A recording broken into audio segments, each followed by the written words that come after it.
মাওলা আলী আপনার কাছে জানতে চায়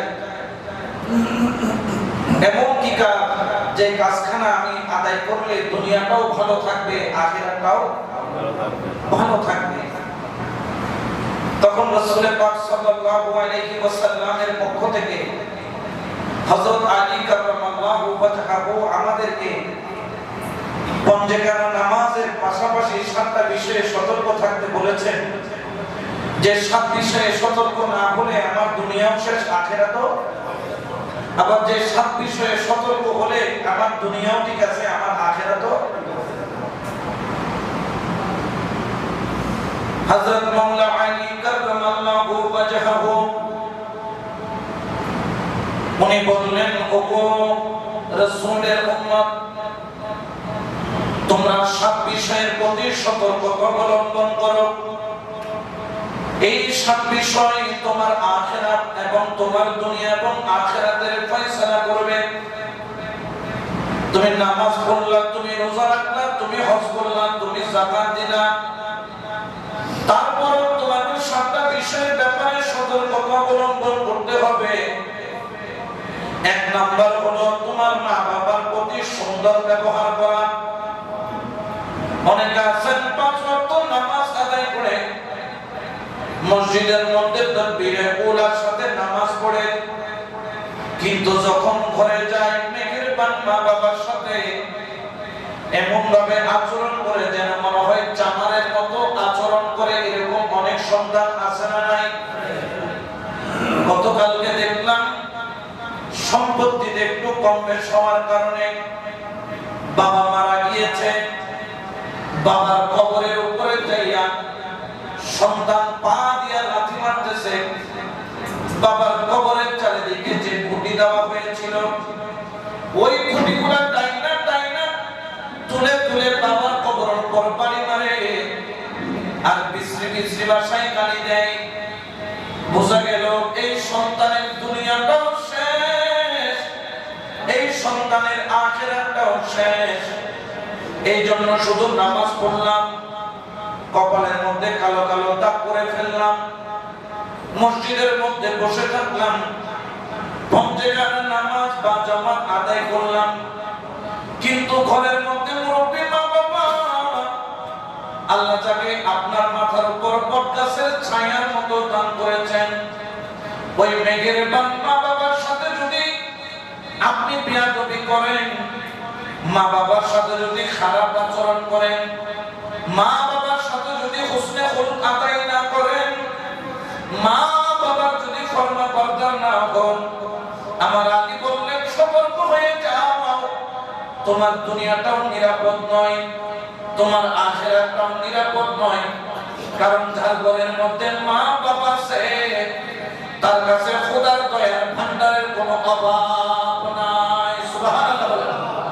এই জন্য পবিত্র কোরআনে আমার আল্লাহ ঘোষণা করেন, ওয়া'বুদুল্লাহা ওয়া লা তুশরিকু বিহি শাইআন ওয়া বিল ওয়ালিদাইনি ইহসানা। তোমরা আল্লাহর ইবাদত করো, আল্লাহর সাথে কাউকে শরীক করো না, এবং ওয়া বিল ওয়ালিদাইনি ইহসানা, তোমরা তোমাদের মেহেরবান মা বাবার সাথে উত্তম আচরণ করো, উত্তম ব্যবহার করো, সুন্দর আচরণ মা বাবার সাথে তুমি করো। মা বাবা যদি তোমার উপর রাজি হয়, আমার আল্লাহ তোমার উপর রাজি হবে। মা বাবা যদি তোমার উপর খুশি হয়, আমার রাসূল তোমার উপর খুশি হবে।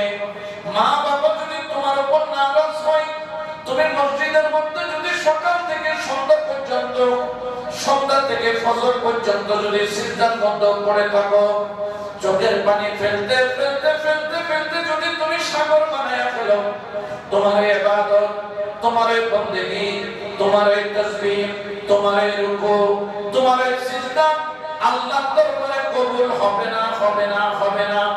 এই জন্য হাদিস শরীফের মধ্যে আমরা পাই, আমার দয়াল নবীকে যখন প্রশ্ন করা হলো, হযরত আবী উমামা রাদিয়াল্লাহু তাআলা থেকে রওয়ায়াত, আন্না রাজুলান ক্বালা ইয়া রাসূলুল্লাহ, সবাই বলেন সাল্লাল্লাহু আলাইহি ওয়াসাল্লাম, মা হাক্কুল ওয়ালিদাইন আলা ওয়ালিদিহিমা, ক্বালা হুমা জান্নাতুকা ওয়া নারুকা। ইয়া রাসূলুল্লাহ, সন্তানের উপরে মা বাবার ব্যাপারে কি কি দায়িত্ব রয়েছে, কর্তব্য রয়েছে জানতে চাই। কিভাবে সন্তানের হক আদায় করব এবং মা বাবার ব্যাপারে সন্তানের কি বিষয় আমি আপনার কাছে জানতে চাই, হকটা কি জানতে চাই।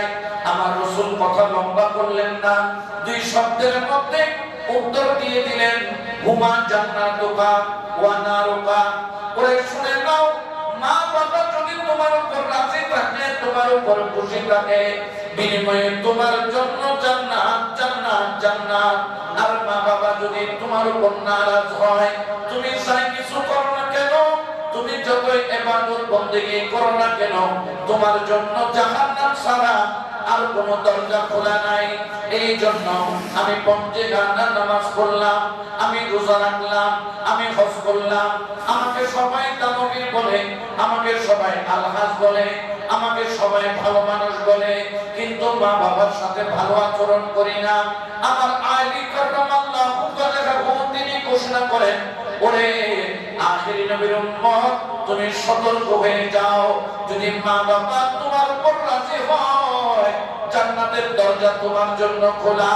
মা বাবা যদি তোমার উপর নারাজ হয়, জাহান্নামের দরজা তোমার জন্য খোলা। এই জন্য এক নাম্বার পরামর্শ দিলেন, যেটার মাধ্যমে দুনিয়া আখিরাত ঠিক রাখা যায়। এক নাম্বার পরামর্শ সর্বপ্রথম বললেন, মা বাবার সাথে হুসনে খুলুক, উত্তম ব্যবহার, উত্তম আচরণ, উত্তম ভাবে তাদের সাথে কথা বলা, মা বাবাকে খুশি রাখা। কারণ ছোটবেলায় যে কষ্ট আপনার মেহেরবান মা বাবা আপনার জন্য করেছে, পৃথিবীর বুকে কেউ এই কষ্ট আপনার জন্য করবে না। এই যে গত কয়েকদিন আগে আমরা ঈদ পালন করলাম, অনেক বাবা এখানেও পাওয়া যাবে যারা ঈদে একটা নতুন জামা কিনে নাই, কিন্তু সন্তানকে দামি দামি জামা কিনে দিছে, সন্তানকে নতুন জুতা কিনে দিছে, নিজের ফাটা জুতা মুচির কাছে নিয়ে সেলাই করে ঈদ পালন করেছে, কিন্তু সন্তানের মুখটা ছোট হইতে দেয় নাই, সন্তানের মনটা ছোট হইতে দেয় নাই, সন্তানের জন্য নতুন জামার ব্যবস্থা করেছে। এমনও মা আছে নিজে ভালো খাবারটা না খাইয়া সন্তানের জন্য রেখে দিয়েছে। সন্তান দেশি মুরগির মাংস পছন্দ করে, মা ছোট দিয়া ভাত খায়, সন্তানের জন্য মাংসটা তুলে রাখে। এইরকম মেহেরবান মা বাবা পাওয়ার পরেও যারা মা বাবার সাথে ভালো আচরণ করবে না, আমার মাওলা আলী বলে তোমার দুনিয়াও শেষ, তোমার আখিরাতও শেষ, ঠিক কিনা? এই জন্য কখনো মা বাবার সাথে খারাপ আচরণ করা যাবে না। কেউ যদি করে থাকেন ক্ষমা চেয়ে নেবেন, কারণ মা বাবা রাজি তো আল্লাহ রাজি। মা যদি একটু খুশি হয়, আপনাকে মক্কায় গিয়ে হজ করে আসলে, জিলহজ মাসের 10 তারিখ মকবুলিয়তের হজ, হজ্জে আকবর, যেই হজ শুক্রবারে হয়, ওই হজ্জে আকবর আদায় করে আসলে যে সওয়াব, মেহেরবান মা বাবার মুখের মধ্যে একটু হাসি ফুটাইতে পারলে কত পরিমাণ সওয়াব একদিনে আপনার আমলনামায় আল্লাহ দান করবেন। সুবহানাল্লাহ। তো আপনি যদি মাকে যদি একদিনে 100 বার খুশি করেন, তাহলে 100টা মকবুল হজের সওয়াব একদিনে পাবেন। আর যদি মাকে যদি একবার মনে কষ্ট দেন, বাবাকে কষ্ট দেন, 100 বার হজ করলেও আপনার হজ কবুল হবে। আজকে থেকে শত শত বছর পূর্বে ঘরের মধ্যে বৃদ্ধা মা আর বৃদ্ধা বাবা ছিল। যখন সন্তানের জন্য ঘরের মধ্যে বউ নিয়ে আসলো, প্রথম প্রথম ভালো যায়, কিন্তু আস্তে আস্তে সম্পর্ক নষ্ট হয়। সন্তান বারবার বারবার কুমন্ত্রণা শুনতে শুনতে শুনতে শুনতে একদিন এমন একটা সময় চলে আসলো, মাগরিবের ওয়াক্তের বেলায় সন্তান মা আর বাবাকে ঘাড় ধরে ঘর থেকে বের করে দিল। বলেন নাউজুবিল্লাহ। ওই সন্তানের আচরণ দেখে বাবা মায়ের মনে হলো যেন আসমান ভেঙে পড়ল। মা বলেন, ওগো আমার স্বামী, আপনি ঘরের মধ্যে চলেন। মুরব্বী বাবা কেঁদে কেঁদে বললেন, ঘরের মধ্যে আমি যাব না। সন্ধ্যাবেলায় হাঁস মুরগি আপন ঘরের মধ্যে ঢুকে, গরু গোয়ালের মধ্যে ঢুকে, পাখি আর এই মাগরিবের ওয়াক্তে যখন দুনিয়ার পশুপাখি পাখি আপন ঘরের মধ্যে যায়, আমরা বৃদ্ধ মা বাবাকে আমার সন্তান এই মাগরিবের ওয়াক্তে ঘর থেকে বের করে দিল, দরকার হলে রোডের মধ্যে পড়ে যাব, তারপরও ওই ঘরের মধ্যে যাব না।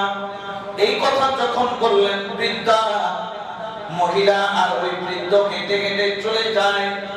যখন চলে যায় রাস্তাও চিনে না, রোডের মধ্যে কোনো আলো নাই, রোড দিয়ে খাইটা যখন যায় কতক্ষণ পড়ে যায়, আবার দাঁড়ায় সামনের দিকে যায়। রাত প্রায় 8:30 পৌনে 9টা বাজে। অমন সময় একজন মসজিদের সাথে ইমাম নামাজ পড়ে আর চলে যায়। হঠাৎ করে দেখতে পেল দুইজন মুরব্বী রোডের মধ্যে বসে হয়েছে, রাস্তা দেখতেছে না। ওই মাওলানা সাহেব যাইয়া বললেন, ওগো মুরব্বী আপনি কোথায় যাবেন? বললেন, আমাদেরকে একটু অমুক জায়গার রাস্তাটা দেখায় দাও। অমুক জায়গায় একটা মুসাফির খানা আছে, যেমন আমাদের এখানে একটা মিরাজ সরাই নাম আছে না নাই? কি সরাই? মিরাজ সরাই নাম কেন হলো? মীর আউলিয়া রহমতুল্লাহ আলাইহি সেখানে একটা সরাই খানা ছিল, অর্থাৎ লঙ্গর খানা।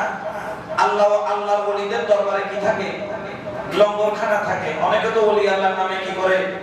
বদনামি করে, কিন্তু ওখানে লক্ষ লক্ষ মানুষকে ফ্রি ফ্রি খাওয়ায়, এটা তাদের চোখে পড়ে না। আপনি কুতুবদিয়ার মালিক শাহ দরবারে যান, দেখবেন প্রতিদিন হাজার হাজার মানুষকে খাওয়াইতেছে, কোনো টাকা পয়সা নাই না। এই যে আল্লাহওয়ালার দরবার এগুলা করে, এগুলো খারাপ কাজটা ভালো কাজ। অসহায় মানুষ সেখানে যায়, ওলি আল্লাহর দরবারে যায়, বলে কোন জায়গায় একটা সরাইখানা আছে, আমাকে রাস্তা দেখায় দাও, আমি সেখানে যাব, সেখানে গিয়ে আমি থাকবো। এখন ওই মাওলানা চিন্তা করলেন, এদিকে যদি যাইতে হয় তাহলে তো জঙ্গলের রাস্তা দিয়ে যেতে হবে, ওই রাস্তা দিয়ে যাওয়াটা তো নিরাপদ। ওই মুরব্বীকে বললেন, মুরব্বী আপনি যে ওই রাস্তা দিয়ে যাবেন, রাস্তাটাও নিরাপদ নয়, আপনার হাতে কোনো হারিকেন নাই, আপনি কেন এই রাস্তা দিয়ে যাবেন? ওই বৃদ্ধ বললেন, অসুবিধা নাই, ওই রাস্তা দিয়ে আমি যাব, কিন্তু রাস্তাটা দেখায় দাও।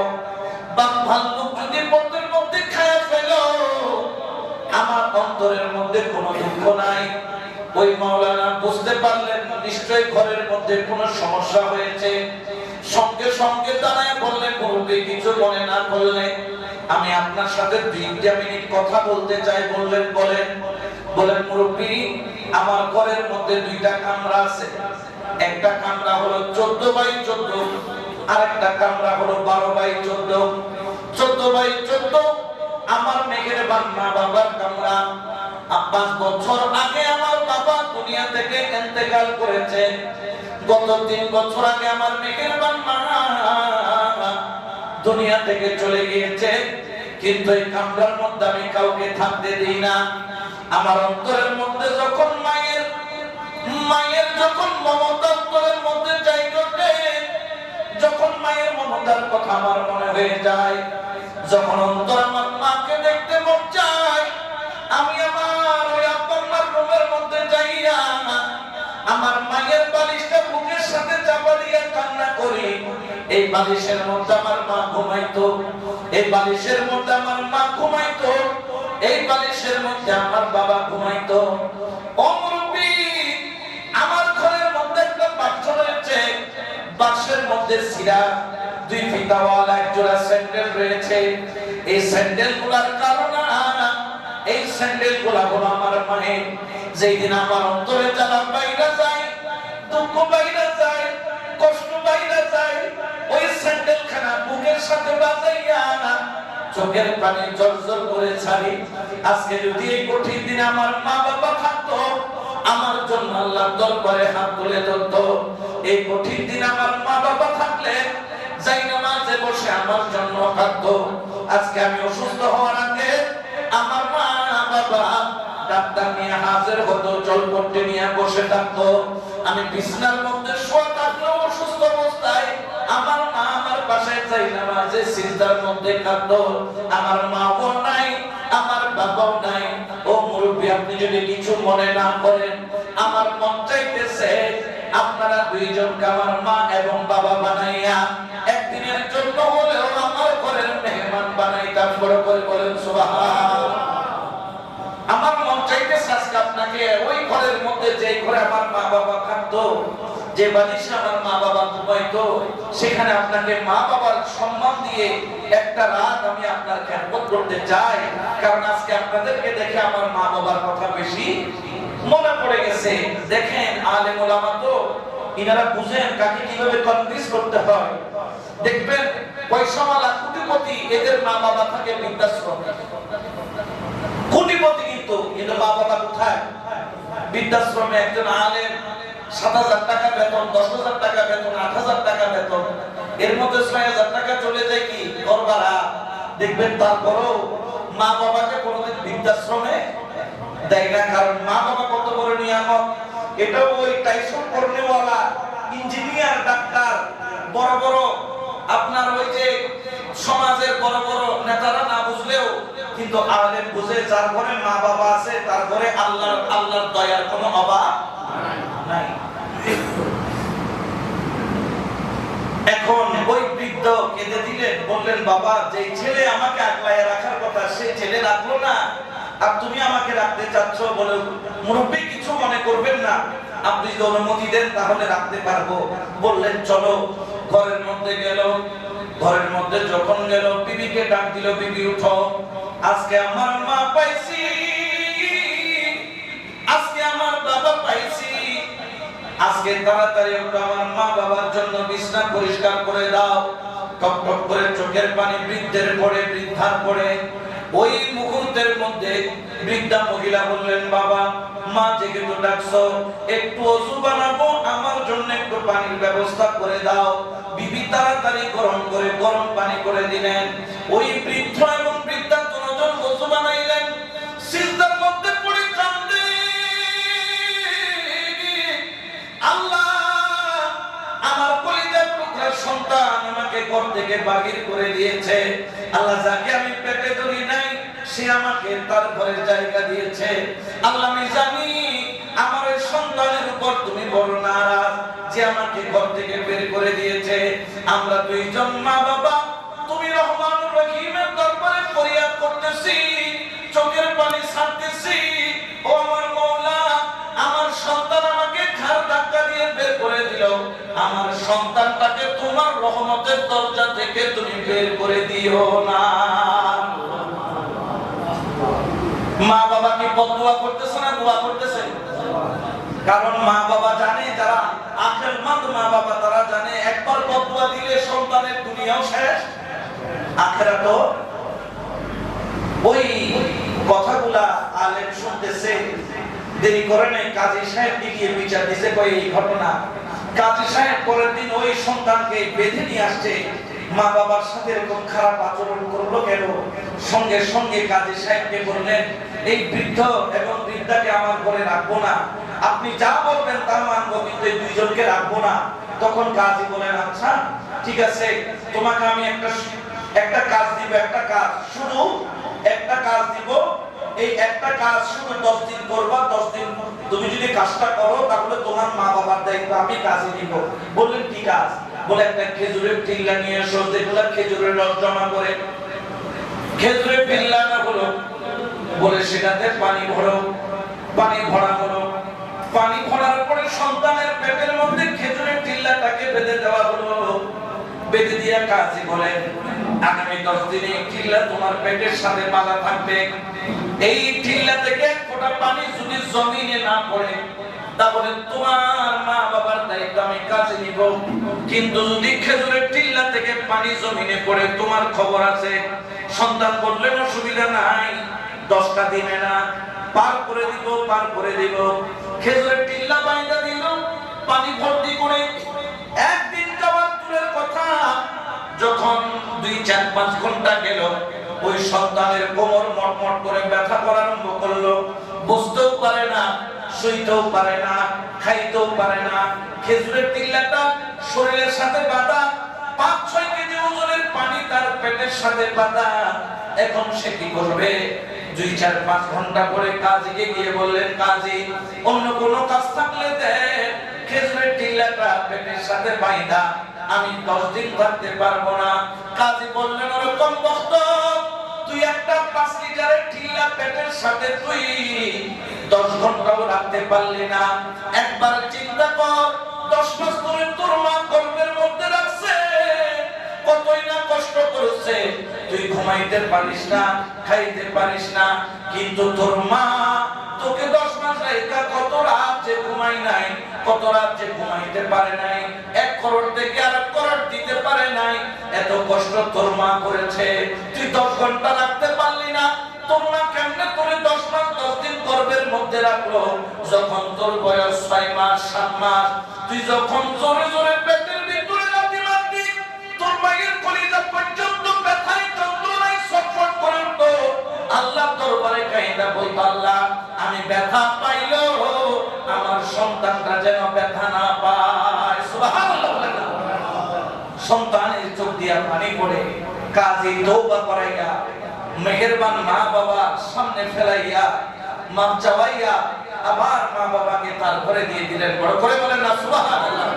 তাহলে যার ঘরে মা বাবা আছে তার জন্য খোদার রহমতের দরিয়া তার সামনে আছে, যে দরিয়ার পানি কখনো শুকাবে না। এই জন্য আপনি নামাজ পড়লেন, ফঞ্জেগানা নামাজি, ওইরে বাপরে বাপ, সাদা জুব্বা, সাদা পাঞ্জাবি, সাদা টুপি, সাদা হাসি রুমাল, একটা ময়লা নাই, কিন্তু মায়ের প্লেটে ভাত দেন না, মাকে যত্ন নেন না, মার খোঁজ খবর নেন না। আমার মাওলা আলী বলে তোমার দুনিয়াও শেষ, তোমার আখিরাতও। 2 নম্বর বললেন, কখনো তুমি কারো উপর কখনো তুমি জুলুম করবা না। আমাদের দেশের জুলুমের মাত্রা কম না বেশি? ওই দিন দেখলাম যে 50 লাখ টাকা সাদা না দেওয়ার কারণে মোটামুটি সৈন্যবাহিনী নিয়ে আসা যেই ওই জমির মালিক, ঘরের মালিক, তার ঘরকে ভেঙে চুরে একদম টুকরা টুকরা করে ফেলেছে। এটা কি ভালো মানুষ না জালেম? সাদা নেওয়াটা কি আল্লাহ ওয়ালার কাজ? কোন ইমানদার কি সাদা নেয়? সাদা নেওয়াটা কার কাজ? এগুলা হচ্ছে কি মুনাফিকের কাজ। যারা এই ধরনের এগুলা কাজ করে, চাঁদাবাজি করে, সমাজের মধ্যে ভদ্র সমাজ এর চাইতে আর ভদ্র নাই। কিন্তু একটা খেলো করে দেয়, কই যদি আপনি 20 লাখ টাকা না দেন তাহলে বাংলাদেশে ব্যবসা করা আপনার পক্ষে। তো এটা কি মজলুম না জালেম? জালেম। আল্লাহ কি জালেমকে ভালোবাসে না মজলুমকে? মজলুমের পক্ষে কেউ থাকুক আর না থাকুক কে আছে?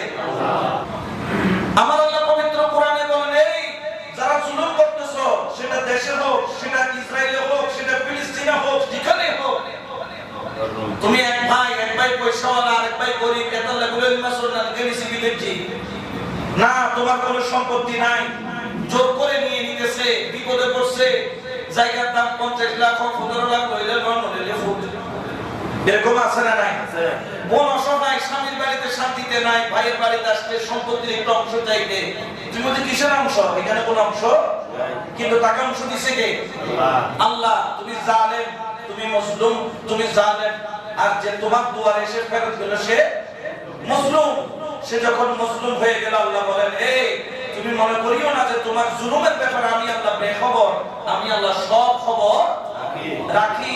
খেয়াল রেখো, ومن يعمل مثقال ذرة خيرا يره ومن يعمل مثقال ذرة شرا يره। হিসাব তোমার হবে।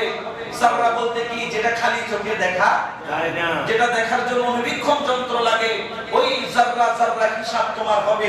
দুনিয়াতে হবে, কবরে হবে, হাসরে হবে। জালেম দুনিয়াতেও কষ্ট পাবে, কবরেও কষ্ট পাবে, হাসরেও কষ্ট পাবে, জাহান্নামেও কষ্ট পাবে। মজলুম যদিও বা দুনিয়াতে কষ্ট পাইছে, তার কবরটা আল্লাহ জান্নাতের বাগান করবে, হাসরের ময়দানে চাঁদর নিচে তাকে রাখবে, জান্নাতের নাজ নিয়ামত দ্বারা তার আখিরাত আল্লাহ ভরপুর করবে। বড় করে বলেন না সুবহানাল্লাহ। এইজন্য যারা এখন বর্তমানে ক্ষমতায় আছেন, আল্লাহ যাদেরকে দায়িত্ব দিয়েছে, আপনারা জালেম হওয়ার চেষ্টা করবেন না, খাদেম হওয়ার চেষ্টা করেন। খাদেম হওয়ার চেষ্টা করেন। জালেম হয়ে বেশি দিন টিকে থাকা যায় না, সেটা বুঝা গেছে, বেশি দিন লাগে নাই, বুঝা গেছে। কিন্তু খেয়াল রাখবেন, আজকে যদি আপনিও জালেম হয়ে যান, আপনিও যদি জুলুম করেন, কালকেও আপনার সে পালা আসবে। এইজন্য আমরা সব সময় খেয়াল রাখবো যাতে কারো উপর জুলুম হচ্ছে কিনা। খালি টাকা পয়সার ব্যাপারে জুলুম এটা নয়, জুলুমের অনেক ব্যাখ্যা আছে, যাই হোক সময় কম। 3 নম্বর মাওলা আলী বললেন কখনোই তোমরা মিথ্যা কথা বলার নিষেধ করছেন। এটা কি শুধু মাওলা আলী বলছেন না রাসূলুল্লাহ বলছেন? শুধু কি রাসূলুল্লাহ বলছেন না আল্লাহ বলছেন? আল্লাহ পাক রব্বুল আলামিন পবিত্র কোরআনে বলেন যে আল্লাহনাতুল্লাহি আলাইহি ইন কানা মিনাল কাযিবিন, যারা মিথ্যা কথা বলে তার উপর কার লানত? আল্লাহ লানত। আল্লাহ নিজে বলতেছেন আমি আল্লাহ লানত ওই ব্যক্তির উপর যে কি বলে? মিথ্যা বলে। আমার মাওলা আলী তো ডাইরেক্ট বলছেন কি জানেন, যে মিথ্যা বলে সে কখনো মুসলমান হতে পারে না, আর যে মুসলমান সে কখনো মিথ্যা কথা বলতে পারে না। এই যে আমাদের মিথ্যা কথার গোড়াও এখনো ঘুমে বিরাজ করে না, কথা আইয়ে বাজাবা এই তো 2 মিনিট, এই 2 মিনিট 2 ঘন্টায় কোনো খবর নাই। হাওলাত দিছেন দিয়ে তো দুঃখে পড়ে গেছে। নেওয়ার সময় আপনার পায়ে ধরার দেরি, এখন আপনি যখন আপনার হক চাইতেছেন তখন তার পাটা ধরার জন্য পাও খুঁজে পাওয়া যায় না। এরকম আছে না নাই? আছে অনেক আছে। এগুলো আমরা ভুক্তভোগী। একজনকে 7 লাখ টাকা দিয়েছি, স্যান্ডেল মনে দিয়েছেন 7 জোড়া চলে গেছে। 15 দিনের জন্য নিঃশ্বাসকে 15 বছর হয়েছে। আজকে কিয়ামতের ময়দানে ইনশাআল্লাহ নিব। এখানে নেওয়ার দরকার আল্লাহ দিছে, অনেক দিছে, দরকার নাই। কিয়ামতের ময়দানে নিব। 7 জোড়া স্যান্ডেল ক্ষয় করে ফেলছি, কারণ আমার হক বুঝতে এখন ঘরে থেকে কই নাই। কি বলবেন আপনি? এইসব জালেম এগুলা, খবরদার কারো উপর জুলুম করবেন না। খেয়াল রাখবেন আপনি নাস্তিক না, আপনি মুসলমান। নাস্তিক হইলে বা বুঝতে পারতেন আমার কোনো আখিরাত, কিন্তু আপনার আখিরাত আছে না নাই? ওয়ালাল আখিরাতু খায়রুল লাকা মিনাল উলা। এই জগৎ থেকে ওই জগতের দাম বেশি। এই জগতের বিনিময়ে জগৎ নষ্ট করেন না। এই জন্য খবরদার কখনো মিথ্যা বলা যাবে, কখনো মিথ্যা বলবেন না। হিকমতের সাথে কথা বলবেন, কিন্তু মিথ্যা বলবেন না। হিকমতের সাথে আপনি কথা বলেন, বুঝায়া বলেন, আদর করে বলেন, যত্ন করে বলেন। ভুল হয়ে গেছে, একটু সুরটা নরম করে আপনি একটু মহব্বতের সুর দিয়ে আপনার মালিককে বলেন, মালিক ও আমার, আমি তো আপনার কর্মচারী, আমি তো অপরাধী, আমি তো সাধারণ একজন মানুষ, আমি তো আপনার এই লোকসানের ভরপাই করা আমার পক্ষে সম্ভব নয়। আপনি মেহেরবানি করে আমাকে একটু ক্ষমা করেন, একটু মহলত দেন। আপনার মজবুরিটা বলেন, তারপরে মিথ্যা বলিয়েন না। আসিদকু ইউযি ওয়াল কিযবু ইউগলি। সত্য মানুষকে প্রতিষ্ঠা করে, মিথ্যা মানুষকে ধ্বংস করে। একটা মিথ্যা আরো 1000 মিথ্যার জন্ম দেয়। একটা মিথ্যাকে ঢাকার জন্য আরো লক্ষ মিথ্যা কথা আপনাকে বলতে হয়। তো বলে আপনাকে একসাথে সত্যটাই বলে দেন, কষ্ট আজকে হলো হবে, কালকে হলো হবে। 4 নাম্বার হলো নেশা করা যাবে না। আমাদের সমাজে এখন নেশা, খুব ভদ্র লোকেরা নেশা করে কি করে না? ছোট ছোট ট্যাবলেট ইয়াবা, এই যে আছে না ইয়াবা, এগুলা বাবা বলে আর কি, ছোট ছোট ট্যাবলেট। এই বাবা খাইতেছে, তারপর বসে বসে বারের মধ্যে বসে বসে খাইতেছে। এরপরে আপনার ওই যে জুয়া খেলতেছে। এখন তো অনেক ইয়াং জেনারেশন মসজিদের মধ্যে পাওয়া যাবে, যদি হাত তুলতে বলি লজ্জায় পড়বে। মোবাইলে ক্যাসিনো খেলে, মোবাইলে কি খেলতেছে?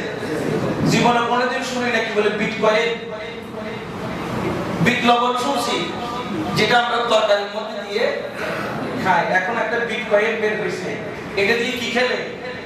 জুয়া খেলে। কয়েকদিন না ছোট ফুয়া, না ফুয়া কিছু না হতো, এটা কেন মোবাইলের বিটকয়েন খেলে। আপনার দুনিয়া শেষ, আপনার ছেলের ভবিষ্যৎ শেষ। কয়েকদিন পরে দেখবেন আপনার আলমারির মধ্যে স্বর্ণ নাই, এরপরে দেখবেন মানি ব্যাগে টাকা নাই, ছেলের অভ্যাস খারাপ। এরকম লক্ষ লক্ষ টাকা নষ্ট করতেছে, এরকম নেশার তালে পড়ে, জুয়ার তালে পড়ে। আছে না নাই? আছে। খবরদার, নেশা জুয়া এগুলো ইসলামের মধ্যে কি হারাম? হারাম বলেন, ইসলামের মধ্যে হারাম। কারণ কি জানেন? এগুলো হচ্ছে বড় গুনাহ, কবিরা গুনাহ, এগুলো হারাম, নিষিদ্ধ। যারা জুয়া খেলে, নেশা করে, রাসূল পাক বলতেছেন জুয়া খেলা, নেশা করা এটা কেমন? বলতেছেন মূর্তি পূজা করা যেমন। জুয়া খেলা, নেশা করা এটা কেমন? বলতেছে কেমন? বলতেছে যেরকম মূর্তি পূজা করা যেমন, নেশা করাটাও তেমন। এখন আপনার ছেলে নেশা করতেছে, এখন হুজুরের কাছে দোয়া চাচ্ছে। কতদিন ধরে কথা আল্লাহ দিলে? 5 বছর। তো 5 বছর আগে কোথায় ছিলেন? ছেলেটা কোন বন্ধুর সাথে চলতেছে, কোন ছেলের সাথে আপনার ছেলে বন্ধুত্ব করতেছে, আপনার একটু দায়িত্ব ছিল না? আপনার ছেলে মোবাইলে খালি পাসওয়ার্ড দিয়ে রাখে, মেসেঞ্জারও পাসওয়ার্ড, হোয়াটসঅ্যাপও পাসওয়ার্ড, ইমোতেও পাসওয়ার্ড, মোবাইলে পাসওয়ার্ড, শুধু পাসওয়ার্ড না চোখের ওয়ার্ডও দিয়ে রাখে, মানে চোখ মোবাইলে খুলতে না, যাতে বাবা খুলতে না পারে, মা খুলতে না পারে, বুঝে ফেলবে ডালমে কুছ এখানে কোনো ডিস্টার্ব আছে। আপনি বলবেন আপনার সন্তানকে যে যতদিন তুমি ডিগ্রিতে ওঠো নাই ততদিন তোমার নিজের পার্সোনাল কোনো বিষয়, ততদিন আমি তোমার অভিভাবক, তোমার ভালো মন্দ দেখার দায়িত্ব আমার, কারণ তোমার পিছনে আমার অনেক পরিশ্রম, অনেক কষ্ট, অনেক মেহনত আছে, নিজে সুখ না কইরা তোমার দিছি, অতএব তুমি ভুল পথে চললে এটা আমি মা বাবা কখনো মেনে নিব। আমি তোমার মোবাইল যখন মন চাই চেক করব, যখন মন চাই দেখব, তোমার সবচাইতে বড় বন্ধু হলো আমি মা আর আমি বাবা। এই জন্য নেশা থেকে বেঁচে থাকতে হবে। আপনার সন্তান কার সাথে চলতেছে, বন্ধু বান্ধব গুলা কেমন, কোন ধরনের মানুষের সাথে চলে, এটা অবশ্যই আপনাকে খেয়াল রাখতে হবে। এরপরে 7 নাম্বার হলো, 5 নাম্বার হলো আমার মাওলানা আলী বলেন, জেনে রাখো নেশা থেকে তোমরা বেঁচে থাকবা। 5 নাম্বার হলো জেনা থেকে বেঁচে থাকা। এখন জেনাটা তো এমন হয়ে গিয়েছে, চোখের জেনা, মুখের জেনা, কানের জেনা, হাতের জেনা। আর মোটামুটি পহেলা বৈশাখ আসলে তো দেখা যায় কি অবস্থা, আপনাদের সিআরবি তো বেশি দূরে না, এদিক দিয়ে কাছে। এগুলা কি সব কাফেরের ছেলে না মুসলমানের ছেলে? আমি পহেলা বৈশাখ পালন করার মধ্যে কোনো খারাপ দেখি না। পহেলা বৈশাখ শুরু হবে নামাজ দিয়ে, তাসবিহ দিয়ে, তেলাওয়াতে কোরআন দিয়ে, মা বাবার খেদমত দিয়ে, ঘর দুয়ার গুছিয়ে ঘরের মধ্যে আলোকসজ্জা করেন, খুশবুদার করেন এবং পঞ্চেগানা নামাজ দিয়ে আপনি পহেলা বৈশাখ পালন করেন, কোনো বাধা। কিন্তু পহেলা বৈশাখ ১,৫০০ টাকা দিয়ে এখানে এক টুকরা ইলিশ মাছ দিয়ে, একটা কেঁচা মরিচ দিয়ে ফোসা ভাত খাওয়ানোর কোনো দরকার আছে না? পচা ভাতগুলা খাওয়ার কোনো দরকার আছে? আই সেখানে খাইতেছে, এই যে ড্যাং ড্যাং করে ঘুরতেছে। আর এগুলোর অপকর্মের কারণে দেখা যায় যে আপনার ডাস্টবিনের মধ্যে নবজাতক শিশু, নারী কাটা শিশু জীবিত পলিথিন করে ফেলে দিচ্ছে। কারণ কি? এগুলো হচ্ছে পহেলা বৈশাখের কুসংস্কৃতির ফল। কুসংস্কৃতি। পহেলা বৈশাখ আসবে, আপনি খেয়াল রাখবেন। 14 ফেব্রুয়ারি আসবে, আপনি খেয়াল রাখবেন আপনার ছেলে কোথায় যায়। বলবো আজ এই পহেলা বৈশাখ তোমার বের হওয়ার কোনো দরকার নাই। 14 ফেব্রুয়ারি ঘর থেকে বের হওয়ার দরকার নাই। নাই। ভ্যালেন্টাইন্স ডে, ঈদে আমাদের ভ্যালেন্টাইন্স ডে হচ্ছে 12ই রবিউল আউয়াল। আমাদের ভালোবাসা দিবস কি 12ই রবিউল আউয়াল। আমাদের ভালোবাসার সমস্ত কিছু উজাড় করে দিল রহমতুল লিল আলামিনের জন্য। এটাই আমাদের ভ্যালেন্টাইন্স ডে। এই জন্য জেনা থেকে বেঁচে থাকতে হবে। জেনা খুবই খারাপ জিনিস। জেনা, এটা যদি বিবাহিত মানুষ জেনা করে, এটার জন্য রজম ছাড়া আর কোনো শরীয়তের ফয়সালা নাই। রজম বুঝেন? রজম বলতে কি, এক কবর পর্যন্ত মাটির মধ্যে পুঁতে তাকে পাথর মারতে মারতে মেরে ফেলে, এটাকে বলা হয় রজম। রজম ছাড়া ইসলামী, যদিও বা আমাদের দেশে ইসলামী শরিয়া নাই, থাকলে আমাদের এই সমাজের মধ্যে রজম প্রথা চালু হইতো। আর রজম প্রথা যদি চালু হইতো তাহলে মোটামুটি বিয়ে এখন কি যেত,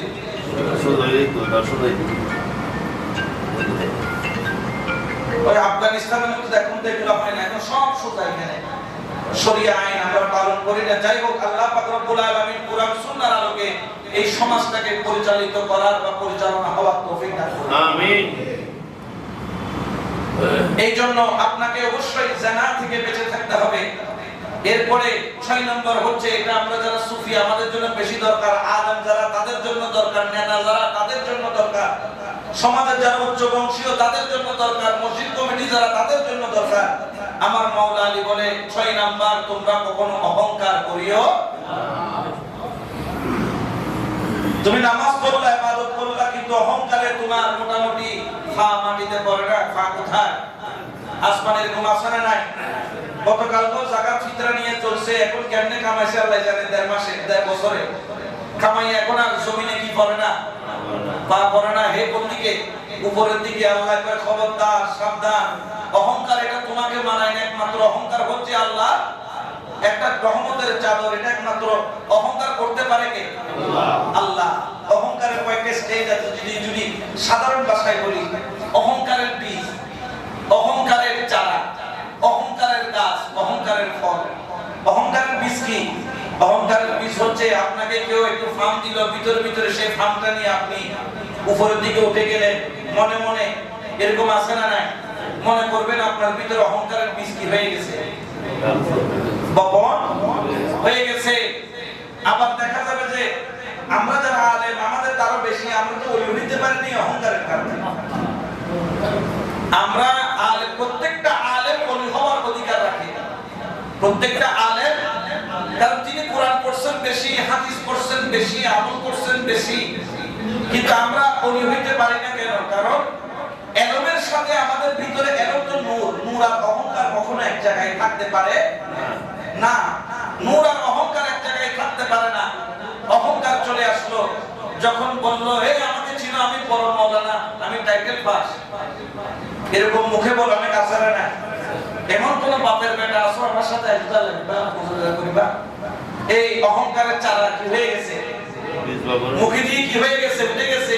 বীজ ছিল ভিতরে, এখন মুখে দিয়ে চারা কি হয়ে গেছে, বের হয়ে গেছে। এই অহংকারের কারণে ভালো মানুষের উপর জুলুম করতেছে, নির্যাতন করতেছে, এরকম অনেক আছে না নাই? মাত্র নিজের ইগোটাকে ধরে রাখার জন্য আমাদের সমাজে মানে তুচ্ছেসা সাইলিমান, এই যে অহংকার, ইগো, এটা হচ্ছে তার অহংকারের চারাটার এখন চারা নাই, এটা কি হয়ে গেছে, গাছ। আবার এই অহংকারের কারণে একজন একজনকে মারার করতেছে, আছে না নাই? মানে বেকার ইলেকশন করতে বেকার ভাই আগে না ভাই এবারে মারি গেল, এরকম অনেক অহংকার। মনে করবেন যে যখন অহংকারের উপর ভিত্তি করে আরেকজনের উপর জুলুম করে, মনে করবেন তার অহংকারের গাছে কি ধরেছে, ফল ধরেছে। এই জন্য কখনো অহংকার করবেন না, কারণ আজকে আপনি 5 তলায় আছেন, কালকে আপনি গাছতলায় আসতে দেরি নাই। আজকে কেউ আপনার দুয়ারে দাঁড়াইছে, আপনি অহংকার করে তাকে অ্যাভয়েড করলেন, কালকে আপনিও যে তার দুয়ারে দাঁড়াবেন না তার কোনো গ্যারান্টি নাই। এই জন্য অহংকার থেকে আমাদেরকে বেঁচে থাকতে হবে।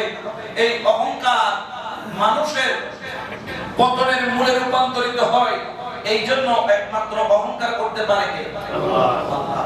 কারণ তিনি অহংকার করার যত যোগ্যতা লাগে সব আল্লাহ আছে। আমরা কি অহংকার করব? কিসের এত অহংকার? আমাদের জন্মটাই হচ্ছে কয়েক ফোঁটা নাপাক পানি থেকে, ইয়াখরুজু মিন বাইনিস সুলবি ওয়াত তারাইব। যে পানিগুলা কারো পিঠের হাত থেকে, কারো বুকের হাত থেকে, মজ্জা থেকে বের হয়ে, দফকের সাথে বের হয়ে, নাপাক পানি যেগুলা বের হলে আপনার উপর গোসল কি হয়, ওই নাপাক থেকে আপনি সৃষ্টি। আল্লাহ বলেন এত কিসের অহংকার তোমার? অহংকার করার মতো তোমার কিছুই নাই। তোমাকে আশরাফুল মাখলুকাত বানাইছি, কিন্তু তোমাকে খেয়াল রাখতে হবে তোমাকে আমি আল্লাহ কোনখান থেকে বানাইছি। এই জন্য আমি অহংকার করতে পারবো না, আপনি অহংকার করতে পারবেন না। এই অহংকার আপনার পতনের মূল হয়ে যাবে। অহংকারের কারণে যুগে যুগে বড় বড় বাদশাদের পতন হয়েছে। এই অহংকারের কারণে কত সাম্রাজ্য ডুবে গিয়েছে। এই অহংকারের কারণে কত মানুষ পরাজিত হয়েছে। এই অহংকারের কারণে কত জমিদারি চলে গিয়েছে। এই জন্য অহংকার এটা আপনার তরিকত তাসাউফের জন্য একদম পুরা নেগেটিভ। দিন আমরা যেমন তাসাউফ জগতে, তরিকত জগতের মধ্যে অহংকার শব্দটা থাকতেই পারে।